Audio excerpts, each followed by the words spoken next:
Hey everyone, Roxabox90 here with another EDH Commander Top 10 Countdown, and today we're going to focus on the mono white cards.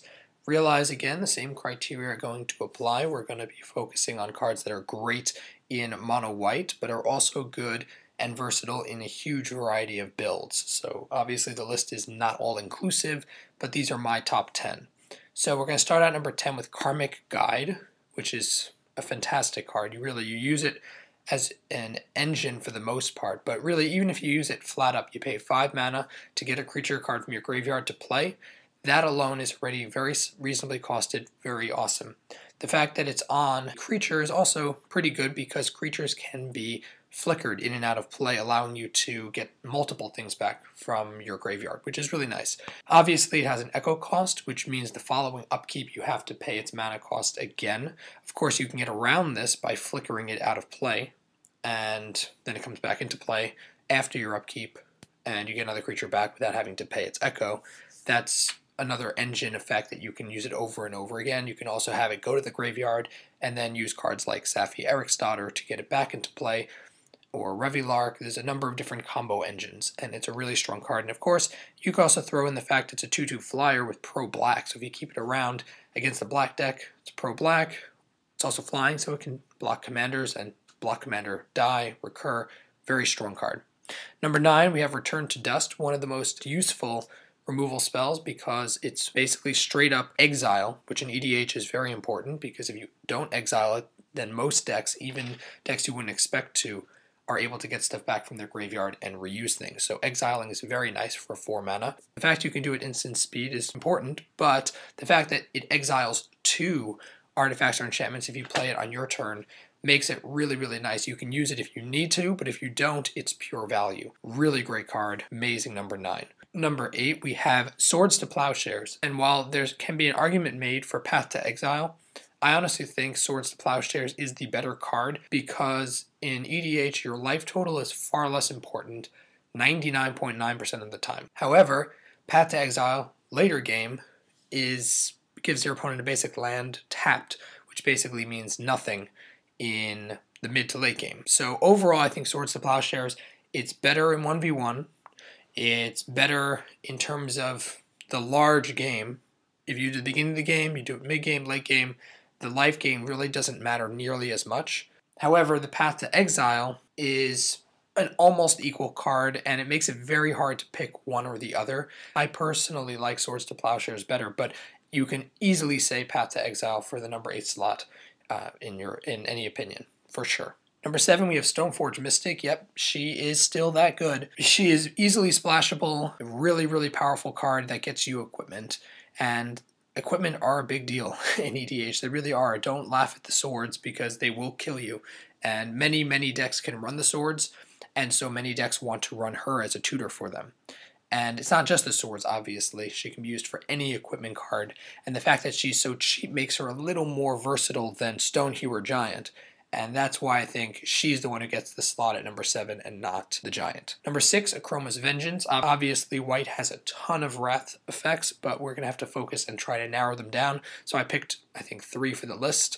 This one is, I think, one of the most versatile because it destroys all artifacts, creatures, and enchantments. So it hits a wide variety of card types for 6, which isn't overcosted. The fact that you can cycle it away, I think, is really useful because if it's a card you don't need at the moment, or you want to be able to use it later game with other things like Snapcaster Mage or whatever, the fact you can chuck it and draw a card is really, really nice. We have at number 5, Terminus. And the reason I picked Terminus over Hallowed Burial, which I know is the staple commander card everyone wants, is because it's really not that hard to pay the 1 more mana for the same effect.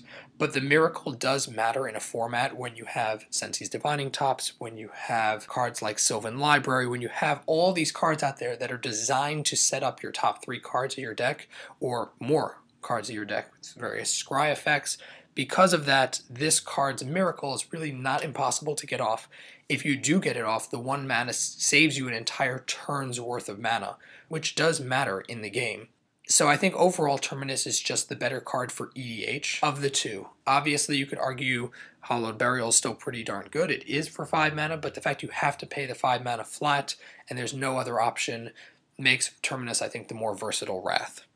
Number 4, we have a Chroma, Angel of Wrath. I could have put things like Iona. I could have put things like Avacyn. Avacyn, though, I don't think is as good as a Chroma, mostly because it doesn't protect itself against a lot of removal. I mean, in EDH. Because a lot of removal in EDH is --, sacrifice, and, of course, exiling.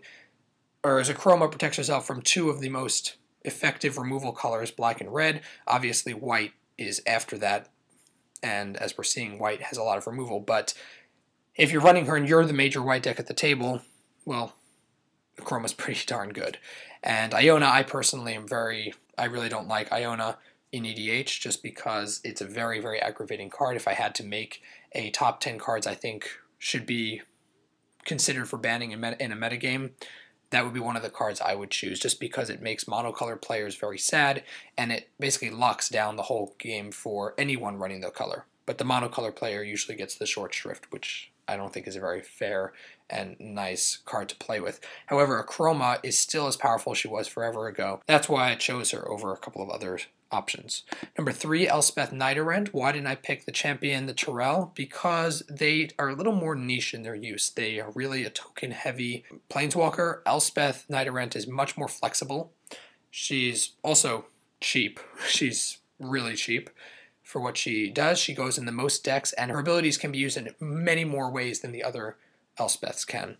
The fact that you can power up your Voltron or any creature is really, really nice for a +1 effect.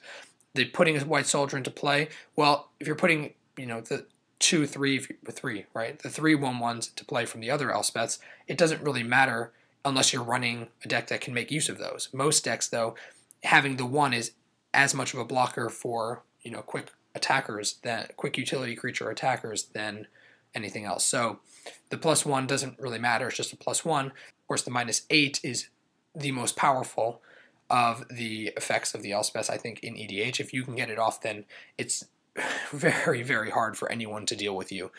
Unlike the Tyrell, which, yeah, it's a nice Wrath effect, but again, her other abilities are more limited, and Elspeth Sun's Champion, the final ability is even more narrow in that it's basically token only.